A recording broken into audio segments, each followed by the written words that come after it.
আসসালামু আলাইকুম ওয়া রাহমাতুল্লাহি ওয়া বারাকাতুহু। আলহামদুলিল্লাহি রাব্বিল আলামিন ওয়া আকিবাতুল লিল মুত্তাকিন ওয়াসসালাতু ওয়াসসালামু আলা সাইয়্যিদিল আমবিয়াই ওয়াল মুরসালিন। সম্মানিত দর্শক ও শ্রোতা মণ্ডলী, আমি ফজলুল হক হাতিমি জান্নাতের দিকে চ্যানেলের পক্ষ থেকে আপনাদের সকলকে জানাচ্ছি আন্তরিক অভিনন্দন ও মুবারকবাদ।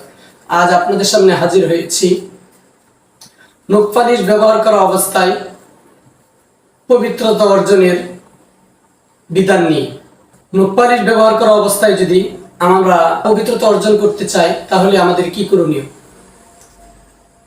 কোনো ব্যক্তি যদি নখ পালিশ ব্যবহার করে এরপরে যদি সে ওযু করে নামাজ পড়তে চায় তাহলে তার হাত থেকে বা হাতের আঙ্গুল থেকে অবশ্যই নখ পালিশকে ঘষে উঠিয়ে ফেলতে হবে। অন্যথায় নখ পালিশ থাকা অবস্থায় যদি ওযু করে তার ওযু হবে না, পবিত্রতা অর্জন হবে না। কেননা নখ পালিশ এটা একটা ভারী জিনিস এবং নখ পালিশের ভিতরে এমন আবরণ রয়েছে যেটা পরিধান করার পর বা ব্যবহার করার পর যে সমস্ত অঙ্গ প্রত্যঙ্গগুলো ওযুর মধ্যে ধৌত করা আবশ্যক ওই স্থান পর্যন্ত নখ পালিশের আবরণের প্রতিবন্ধকতার কারণে পানি পৌঁছতে পারে না।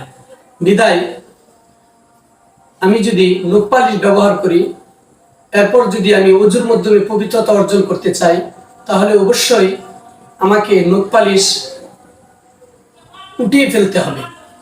নখ পালিশ উঠিয়ে এরপর ওযু করতে হবে, তাহলে এই ওযুর মাধ্যমে পবিত্রতা অর্জন হবে এবং আমার নামাজ পড়া আমার জন্য সহি হবে। আমি যদি নখ পালিশ পরিধান করে নখ পালিশ লাগিয়ে যদি আমি ওযু করি তাহলে আমার ওযু হবে না, কারণ যে সমস্ত অঙ্গ ধৌত করা আবশ্যক নখ পালিশের এই আবরণ বা বারিত্বের কারণে পানি ওই পর্যন্ত পৌঁছে না, বিদায় ওযু হবে না। আমরা অবশ্যই নখ পালিশ ব্যবহার করব না, কারণ নখ পালিশ এটা ব্যবহার করাতে টাকা পয়সা অপচয় হয়, পবিত্রতা অর্জনে প্রতিবন্ধকতা হয় এবং এটা নখ পালিশ পরিধান করার দ্বারা ইবাদতের মধ্যে একটা বিঘ্নতা ঘটে, সন্দেহের সৃষ্টি করে। সুতরাং আমরা এই নখ পালিশ ব্যবহার করব না, বরং মহিলাদের সাজসজ্জার জন্য অনেক ধরনের মেহেদি আছে।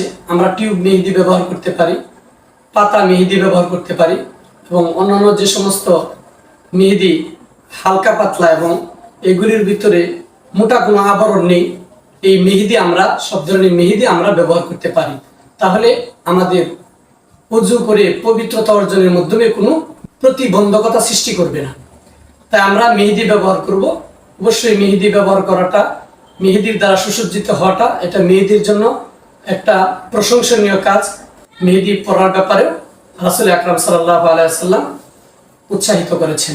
তাই আমরা অন্যান্য মেহেদি ব্যবহার করব, কিন্তু নখ পালিশ ব্যবহার করব না।